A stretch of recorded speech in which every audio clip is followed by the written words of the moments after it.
అహో బత మహత్పాపం కర్తుం వ్యవసితా వయం యద్రాజసుఖలోభేన హంతుం స్వజనముద్యతాః.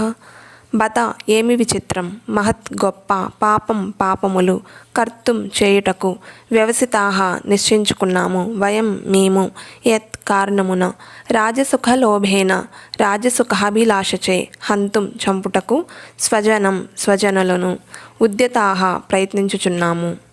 భావం: ఘోరమైన పాపకర్మలను చేయుటకు మేము సిద్ధపడుట అనేది ఎంత విచిత్రము. రాజసుఖమును అనుభవించాలి అనే కోరికతో మేము స్వజనమును చంపాలనుకుంటున్నాము అని అర్జునుడు కృష్ణుడితో అంటున్నాడు. స్వార్థపూరితమైన ఆలోచనలతో మనుషులు కొన్నిసార్లు సొంత సోదరుడు, తండ్రి లేదా తల్లిని కూడా చంపటం అనే పాపకార్యాలకి పాల్పడుతున్నారు. ప్రపంచ చరిత్రలో అలాంటి సంఘటనలు చాలా ఉన్నాయని చెప్తున్నారు. కానీ అర్జునుడు శ్రీకృష్ణ భగవానుని యొక్క భక్తుడైన కారణం చేత నీతి నియమాలను గుర్చిన పూర్తి అవగాహన ఉంది. కాబట్టి ఇక్కడ అర్జునుడు కృష్ణుడితో తన బాధని వ్యక్తం చేస్తున్నాడు. మా రాజసుఖం కోసం మేము సొంత మనుషులను చంపాలనుకుంటున్నాము, ఇది ఎంత విచిత్రమో అని అర్జునుడు అంటున్నాడు.